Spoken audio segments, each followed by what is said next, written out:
Friends, మీకు ఈ video నచ్చితే లైక్ చేయండి, సబ్స్క్రైబ్ చేయండి. గగన్ నిల్చొని ఉంటే నక్షత్ర సిగ్గుపడిపోతూ మెలికలు తిరిగిపోతూ గగన్ దగ్గరికి వచ్చి థ్యాంక్ యూ బాబా అని చెప్పడంతో దేనికి అని గగన్ షాకింగ్గా అడుగుతూ ఉంటాడు. నువ్వు నాకు కేక్ తినిపించినంత మాత్రాన నక్షత్ర తినిపించింది అని నేను ఒప్పుకునే, లేకపోతే ఇది నన్ను వదిలేలా లేదు అని గగన్ మనసులో అనుకుంటూ ఉంటాడు. బావా, నువ్వు కేక్ తినిపించావు బావా, థ్యాంక్ యూ బావా అని చెబుతూ ఉంటే అవును, నేనే నీకు కేక్ తినిపించాను సరేనా అని గగన్ అంటాడు.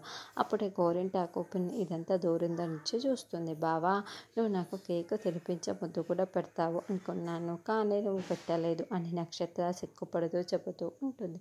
అయ్యో అని గగన్ తల కొట్టుకొని వెంటనే గోరింటాకు పిన్ అపూర్వకి మొత్తం విషయం చేరేస్తుంది.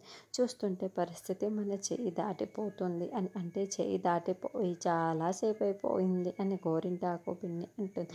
లేదు, చేయి దాటిపోలేదు.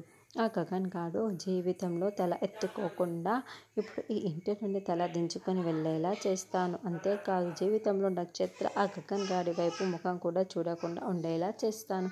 చూస్తూ ఉండి నేనేం చేస్తాను అని అపూర్వ అంటుంది. అప్పుడే నక్షత్ర ఫ్రెండ్ ఒక అమ్మాయిని పిలిచి చూడు, నేను చెప్పినట్లు చెయ్యాలి అని అపూర్వ ఏదో ఒక ప్లాన్ చెబుతుంది.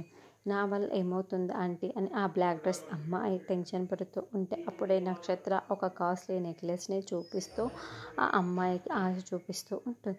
ఈ నెక్లెస్తో నీ జీవితం పండిపోతుంది, నువ్వు జీవితాంతం సుఖపడిపోవచ్చు, కాబట్టి నువ్వు చెప్పింది చేయాల్సిందే అని గోరింటాకు పిన్ని అంటుంది. ఆ అమ్మాయి అవును అంటుంది. ఆ అమ్మాయి తర్వాత గగన్ భూమిని నిల్చొని ఉంటే భూమిని రకరకాలుగా ఫోజుల్లో మొబైల్లో ఫోటోలు తీసుకుంటూ ఉంటే భూమి కూడా ఫోజులు ఇస్తూ ఉంటుంది. అప్పుడే ఆ అమ్మాయి అక్కడికి వచ్చి గగన్ని భూమిని